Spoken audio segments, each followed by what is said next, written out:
박정희 대통령이 가슴에 총을 맞고 피를 흘리면서 쓰러져 있을 때 공정동 식당입니다. 끝까지 피투성이가 된 박정희 대통령을 안고 있었던 사람이 있습니다. 그러니까 마지막까지 박 대통령을 모시고 있었던 사람은 김계원 비서실장도 아니고 가수 심수봉 씨도 아니고 신재순이라는 여인이었습니다. 그래서 저는 신재순 씨의 진술 기록이라든지 또 그분을 직접 만나서 그 마지막 상황을 자세하게 제가 쓴 박정희 전기에 기록한 적이 있습니다. 이 신재순 씨는 정말 기억력이 아주 뛰어난 분입니다. 그 당시 상황을 마치 카메라로 찍은 것처럼 생생하게 정리를 하는 것을 보면서 이거 어떻게 이 하느님이 마지막 목격자로 신재순 씨를 박정희 대통령 곁에 붙여준 것이 아닌가 하는 생각이 듭니다. 그 마지막 장면은 매우 중요합니다. 박정희 대통령 영웅의 마지막 죽음, 그 장면은 역사에 기록이 되고 나중에 그게 뭐 영화로도 되고 드라마로도 되고 제가 쓴 박정희 전기에는 이 장면이 아주 집중적으로 다루어져 있습니다. 그래서 이 신재순 씨의 최후의 목격담을 제가 한번 정리를 해서 소개해 드리겠습니다. 이렇게 한번 가상을 해 보십시오. 그때 박정희 대통령이 차지철처럼 행동해가지고 화장실로 도망갔다가 김재규에게 사살되었으면은 오늘 우리가 박정희 대통령을 어떻게 기억할까 한번 생각해 보시기 바랍니다. 우선 이분 신재순 씨가 이 군검찰 그때 이제 계엄사 합동수사본부 즉 합수본부죠. 전두환 당시 소장이 지휘하고 있던 합동수사본부의 수사를 받으면서 진술한 기록을 제가 읽어드리겠습니다. 항상 제일 중요한 게 이 1차 자료입니다. 진술인은 어떻게 그 자리에 가게 되었나요? 중정의정과장 박선호의 안내로 가게 되었습니다. 신재순 씨가 이렇게 설명을 합니다. 질문, 진술인은 어떻게 하여 박선호 과장을 알게 되었나요? 신재순 씨의 답입니다. 본인의 친구이며 같이 CF 모델로 있는 경이란 친구로부터 서울 서교동 소재 숙경 마담을 소개받았으며 그때가 10월 초순 추석 직전 2, 3일께입니다. 10월 24일 그러니까 11월 이틀 전입니다. 오후 2시경 숙경 언니가 좋은 사람이 있는데 소개할 테니 일로 오라고 하여 10월 24일 이 약수영 집으로 갔더니 중앙정보부입니다. 중앙정보부 과장이라면서 박선호 과장을 소개하여 알게 되었습니다. 질문, 만찬 장소에 가게 된 경위를 말하시오.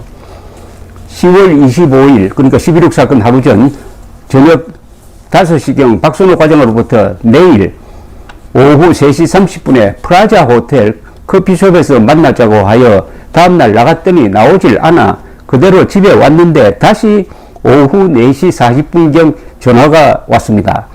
오후 5시 10분경 프라자 호텔 같은 곳에서 만나자고 하여 나갔더니 차를 타고 가자고 하면서 오늘 저녁 만찬이 있으니 가자고 하여 같이 뉴내자 호텔 지금 서울경찰청 근방입니다. 뉴내자 호텔 커피숍에서 오래 기다리다가 심민경이 나타나 심민경은 심수봉입니다. 데뷔한 지 얼마 되지 않는 심수봉이 나타나 같이 만찬 장소에 도착했습니다. 다시 수사관이 묻습니다. 궁정동 식당에서 도착한 다음부터 만찬 장소에 들어가기 전까지 있었던 일을 말하시오. 신재순 도착 즉시 소파가 많은 대기실로 안내되어 그곳에서 신사 2사람을 소개받았는데 각서를 쓰고 차지철 경호실장이 나와 안내하기에 따라서 들어갔습니다. 만찬 장소에 들어갈 때의 상황을 말하시오. 신재순 들어가서 차지철 실장이 저와 신민경을 이쪽은 신이고 저쪽은 신입니다라고 박정희 대통령에게 소개를 하여 대통령 각하 오른쪽에 앉았는데, 당시 만찬 장소에는 대통령 각하 김재원 비서실장, 차지철 경호실장, 김재규 정보부장이 있었으며 TV는 켜져 있질 않았습니다. 수사관 질문. 그 후 사고가 날 때까지 있었던 상황을 말하시오. 신재순. 그때 대통령 각하께서 김재규 부장께 총재도 아닌 사람을 만나서 뭐 하겠느냐 등과 같은 이야기를 하다가, 이것은 김영삼 총재를 가리키는 겁니다. 그때 국회에서 제명되었습니다. 본인에게, 그러니까 신재순에게 아버지 어머니 고향이 어디냐 등 가정 환경을 물으시면서 음식을 주고 술도 권하였습니다. 그때 대통령 각하께서 우쭈고리를 벗길래 본인이 받아 실내 화장실 부근에 있던 옷걸이에 옷을 걸었는데, 당시 김재규 부장, 김재원 실장 등이 옷저고리를 벗으면서 잠시 밖으로 나갔습니다. 곧 모두 들어오면서 자리에 앉아 대통령께서 TV를 켜자고 하여 차 실장이 원격 조정 장치로 KBS TV를 켜자 삽교천 뉴스가 나왔으며, 그때 삽교천 방조제 준공식이 그날 오전에 있었습니다. 그게 KBS TV를 통해서 방영이 되었습니다. 저도 그 순간에 바로 박정희 대통령이 연설하는 걸 저희 집에서 들었습니다. 그때 이상한 게 박정희 대통령 목소리가 아주 힘이 없어요. 그래서 나는 왜 저분이 저런 목소리로 연설을 하지 하고 다시 보았던 기억이 납니다. 그때 다른 국민들도 저와 같은 생각을 가졌었다고 합니다. 각하께서 저 곁에 노인의 가위질이 서툴더라고 하였으며, 곧 카트 대통령 이야기를 하셨고, 대통령께서 헬기로 가보니 다리가 많이 놓여져 있더라는 등 말씀이 계셨으며, 잠시 후 김재규 부장이 자리를 떴습니다. 미 뉴스가 거의 끝날 무렵 김재규 부장이 다시 들어와 TV를 끄자고 하여 차지철 경호실장이 TV를 껐습니다. 이때 김재규가 바깥에 나가서 박순호 그리고 박흥주 등 부하를 불러가지고 오늘 결심했다, 오늘 결행한다 라고 이야기를 하면서 똑똑한 사람 몇 사람 배치를 하라 해놓고 들어온 겁니다. 이때 이미 암살을 딱 결심해놓고 김재규가 다시 들어온 겁니다.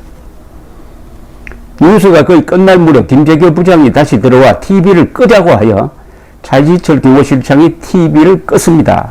대통령 각하께서 김재규 부장에게 통금 해제 등 무산 이야기를 하시고 사진을 크게 만들어 달라는 이야기를 하셨습니다. 이 말은 북마 사태를 수습할 때의 이야기입니다. 그때 통금 해제를 하려고 했다든지, 부산에서 누가 데모를 주동했느냐 사진 좀 가져오라, 그래서 사진 크게 만들어 달라는 이야기를 하셨다는 겁니다.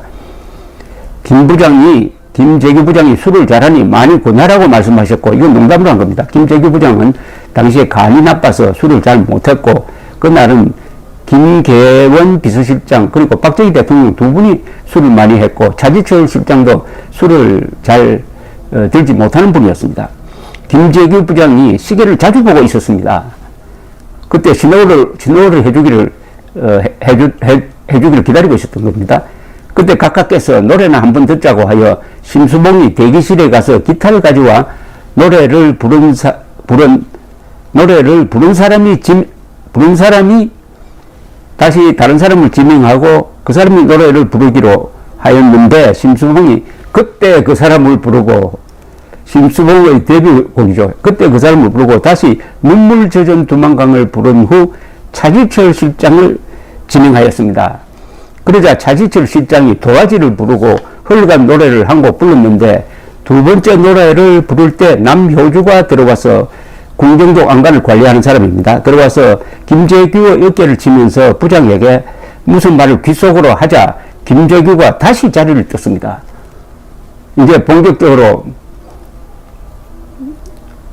권총을 쏘기 위한 준비를 하기 위해서 바깥으로 나갔다가 들어오는 순간을 지금 설명을 하고 있는 겁니다. 그러자 차 실장의 노래가 끝나고 본인 신재순을 지명하기에 내가 사랑해 당신을 하겠다고 심수봉에게 전주를 부탁하자 대통령께서 콧노래로 그 노래를 부르므로 차시철 실장이 가깝게서 그 노래도 아시는군요 하자 대통령께서 우리 애들이 불러서 안다고 하여 본인이 노래를 부를 점 김재규가 들어와 앉았고, 당시 박 대통령과 같이 노래를 불렀기에 톤이 안 맞아 다시 노래를 부를 때 옆자리에서 빵 하는 총소리가 나자 제가 놀라서 옆으로 보니 차 실장이 피피 왜 이래 하고 일어나면서 경호원 부르면서 실내 화장실로 뛰어가 버렸고, 이런 소동이 일어났다 이겁니다. 근데 김재규가 총을 쏠 때 그 순간 노래가 흘러나오고 있었는데 그 노래가 신재순이 부른 사랑해 당신을, 그때 아마 박 대통령도 같이 불렀을 겁니다. PP 하기 전에 버러지 같은 놈 하는 소리를 들었습니다. 이건 김재규가 차 실장을 쏘면서 하는 이야기입니다. 그 차지철을 쳐다볼 때 빵 하는 총소리가 나서 멍멍한 순간 옆으로 보니 대통령 가깝게서 머리를 상에 기대고 있어 본인은 당시 대통령께서는 총에 맞았다고 생각하지 않고 있는데 김재규가 다시 대통령에게 총을 쏘는 것 같더니 소리도 안 나고 김재규가 밖으로 나갔는데, 왜냐하면 박정희 대통령의 가슴을 향해서 총을 쐈습니다. 그리고 또 쏘려고 하니까 격발이 되지 않았어요. 그래서 총을 바꾸기 위해서 김재규가 밖으로 나갔습니다. 소리도 안 나고 김재규가 밖으로 나갔는데, 그러니까 총소리가 더 이상 안 났다는 겁니다. 이게 불발이 됐던 거죠. 본인은 저는 대통령 가까이 뒷등을 만졌는데 그 무렵 전기가 나갔으며, 비록 전기는 나갔지만 대통령을 식별할 수가 있었습니다. 그런데 가까이 뒷등을 만졌는데 그때 저는 심수봉이 앉은 자리 부근으로 갔기 때문에 심수봉이 왼쪽에 앉아 있었는데 그쪽으로 자리를 옮겨서 오른쪽 손으로 박정희 대통령의 등을 맞았더니 피가 말도 못하게 많이 나왔으며, 다른 사람의 증언에 의하면 아마 심수봉의 증언일 것 같은데 응급결에 손으로 등을 막았더니 손가락 사이로 샘솟듯 피가 흘렀다, 이런 증언이 있습니다. 그때 김재규가 다시 들어와 대통령 가까이 머리에 총을 겨눌 때 화장실에 있던 차지철이 문 쪽으로 뛰어가고 저는 정신이 없어 화장실로 뛰어갔습니다.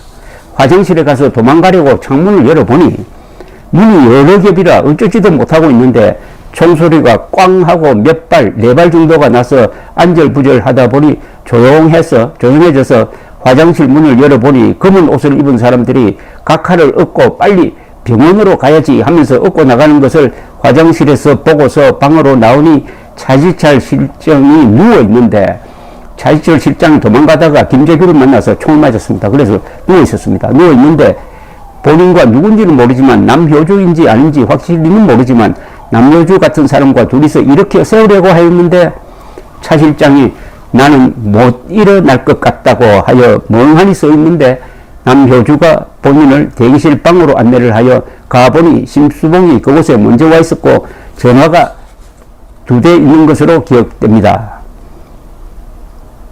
수사관, 그 당시 김계원 실장은 어떻게 하던가요? 신재순, 언제쯤 나갔는지 본인은 김계원 비서실장을 보지 못했으며 화장실에서 나와 남효주가 안내하는 방으로 갈 때까지 김계원 실장을 보지 못했습니다. 질문, 그 후 부속실에서 있었던 일을 말하시오. 신재순, 남효주가 방에서 꼼짝 말라고 하여 방바닥에 심수봉과 같이 앉아 있는데 한참 후 총소리가 약 7발 정도 났습니다. 한참 있다가 남효주가 들어와서 본인들을 안내하여 길 건너 건물의 화장실에서 손과 옷을 대충 빨았습니다.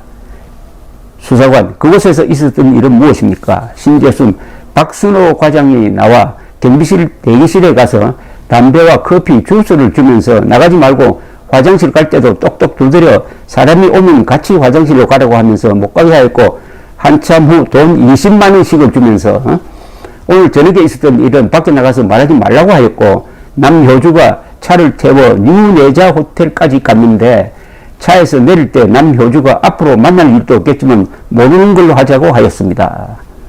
질문, 어떻게 귀가하였습니까? 신재순 답, 뉴내자 호텔 앞에서 기다리던 심수봉의 차로 저희 집으로 갔습니다. 이상의 진술에 허위는 없나요? 없습니다. 더할 말은 없나요? 없습니다. 이렇게 되어 있습니다. 자, 필자는 접니다. 이 11.6 사건의 직접적인 계기가 되었던 부마 사태의 현장에 있었던 이후 박 대통령 시해 사건과 이 사건의 후폭풍인 12.12 사건 그리고 5.18 광주 사태까지 장기적으로 취재를 해왔습니다. 이런 취재는 결국은 박 대통령 정기 지필로 이어졌습니다. 제가 11.6 사건을 취재하면서 개인적 호기심을 풀려고 한 대목이 있었습니다. 박 대통령이 과연 가슴 관통상을 당하고도 개헌사 합동수사본부 전두환 소장 발표대로 난 괜찮아 라고 말을 했을까 하는 것이었습니다. 저는 11.6 사건의 현장에 있었던 주요 인물들을 거의 다 만났습니다. 물론 그 최후의 만찬장에 있었던 새 생존자도 포함됩니다. 김계원 지금 돌아가셨습니다. 당시 대통령 비서실장 심수봉 그리고 신재순, 이들 중 신재순 씨의 증언이 가장 정확했습니다. 이 신 씨는 대담한 성격인데다가 기억력과 표현력이 대단했습니다. 하느님이 그녀를 박정희의 최후 목격자로 선택한 느낌이 들 정도였습니다. 1979년 10월 26일 오후 7시 45분 김재규의 권총 발사로 가슴을 관통당하여 등에서 피를 콸콸 쏟고 있던 박정희를 혼자서 끝까지 안고 있었던 이가 신재순 씨였습니다. 차지철 경호실장은 팔에 총상을 입고 실내 화장실로, 김계원 씨는 바깥 마루로, 심수봉 씨는 김재규가 다가오는 것을 보고 달아난 이후 신재순 씨만이 대통령을 피범벅 속에서 안고 있었습니다. 이렇게 되어 위대한 영웅의 최후 목격자가 되었습니다. 김재규는 합동수사본부 수사에서 이렇게 진술했습니다. 김재규의 진술입니다. 차지철을 거꾸로 때리고, 그러니까 차지철이 실내 화장실에 갔다가 나와서 바깥으로 도망가려고 할 때 바로 김재규가 들어왔습니다.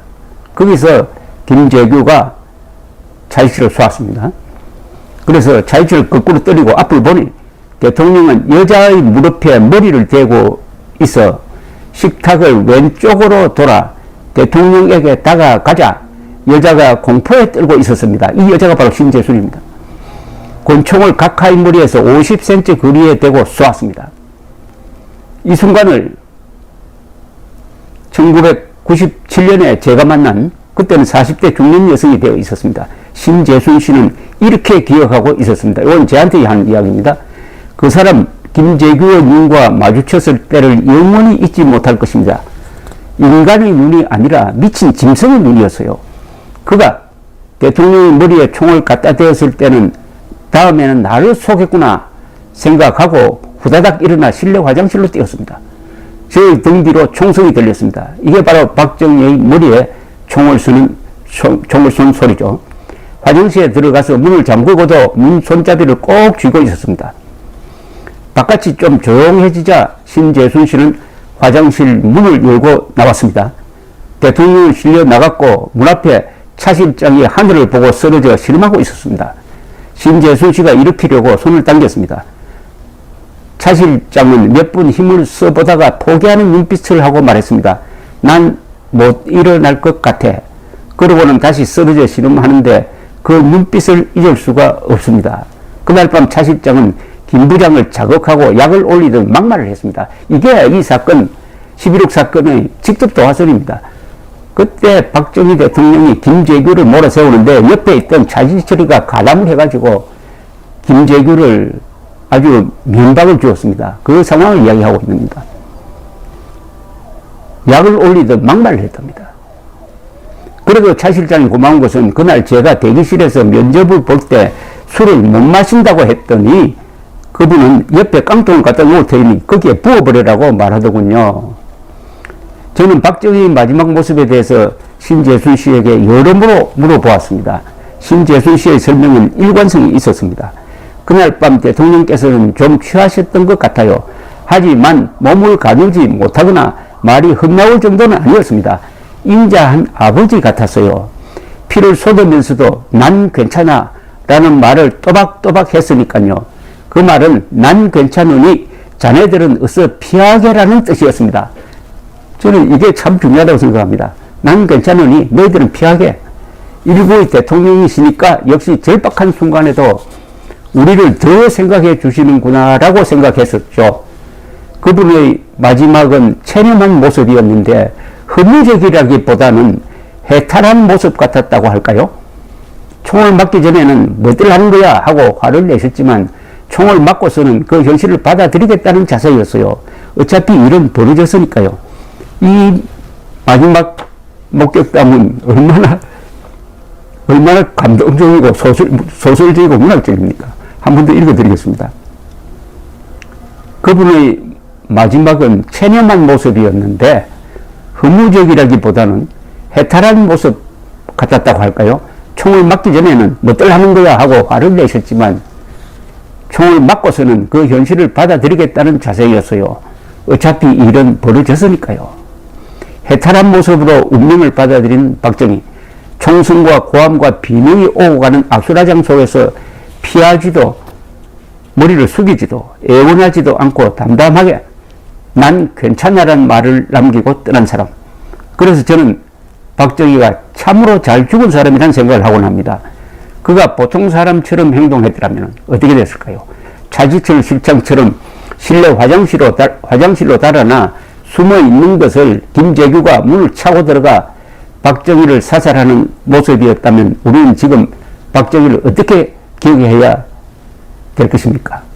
박정희의 비범한 죽음과 그 증언자 신재순 씨로 해서 우리는 영웅을 잃지 않게 되었다는 생각이 듭니다. 해탈한 초인의 모습으로 죽은 박정희의 국장 최규하 대통령 고난대행이 영전에 건국 훈장을 바칠 때 군이 교양했다는 교양시 짜라투스트라는 이렇게 말하였다. 르하르트 슈트라우스의 작곡입니다. 늘 연주했습니다. 독일 철학가 니체가 쓴 동명의 책 서문을 음악화한 이 곡의 성정은 또 얼마나 상징적입니까?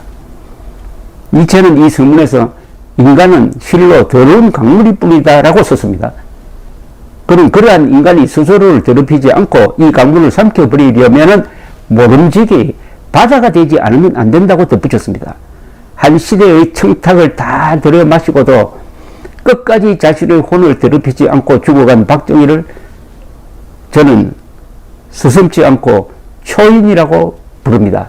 무자비한 권력 요구의 화신이 아니라 부끄럼 타는 초인이었습니다. 하나 우스운 것은 김재규의 지령을 받아 두 대통령 경호원을 사살하는 등 이날 궁정동 작전을 지휘했던 박순호 중정의정과장이 부하를 시켜 일대 학살극을 끝낸 뒤 두 여인 심수봉, 신재순에게 20만 원씩이 든 돈 봉투까지 주어가지고 차에 태워 집으로 보내주었다는 점입니다. 저는 기자 생활하면서 박순호를 만난 적이 있습니다. 1976년 1월 제가 부산에서 기자 생활을 할 때 포항에서 수교가 나왔다는 글을 썼더니 그 수교 탐사 작업을 하고 있던 중앙정보부에서 왜 이런 기사를 쓰느냐고 저를 불러서 조사를 받고 했는데 그때 정보부 부산지부의 정보과장이 박선호 의정과장이었습니다. 그리고 세월이 흘러 10월 26일 다음날 10월 27일 제가 경찰서 출입을 하고 있는데 박선호 얼굴이 찍힌 자료가 경찰에 팩스로 전해지는 걸 보고 아, 이 사람이구나 하고 생각했던 적이 있습니다. 이래저래 저도 11.6 사건과 연관이 좀 있습니다. 대통령이 사살당한 것을 목격한 두 사람을 이 사건의 주역이라면 박순호인데 아무 감시역도 붙이지 않고 현장에서 이탈하게 했다는 이 점이 바로 11.6 사건의 성격을 이야기해 줍니다. 과감하지만 치밀하지 못한 김재규의 지리멸렬상이 그것입니다. 그래서 그는 권력을 잡지 못하고 전두환의 등장에 길을 열어주었던 것입니다. 10월 26일 밤의 행동에 의하여 상처받고 의심받은 요인들과 이 약점을 이용한 세력이 있었습니다. 그날 밤은 그 뒤 10여 년의 한국 역사를 상당 부분 결정하게 됩니다. 계엄사령관으로 등장한 정성화 장군은 김재규의 계략에 의하여 대통령 시해 현장에 초대받아 와 있다는 점으로 해서 의심을 샀고 최규하 대통령 권한대행은 결정적 순간에 서서 지도자의 용기와 결단을 보여주지 못했습니다. 반면에 전두환 국군보안사령관은 그날 밤 상황 대처가 기민했습니다. 두 핵심 인물의 권위가 약화된 틈을 타서 정규 육사 출신 장교단의 대표격인 전두환 장군이 정보 수사권을 독점하면서 권력 공격을 채우게 되는 것입니다. 10월 26일의 하루는 박정희 18년을 마무리하면서 그 뒤의 두 정권, 전두환, 노태우 정권 13년의 시대를 연 24시간이었습니다. 결국 하루가 31년의 역사를 결정한 게 16사건입니다. 감사합니다.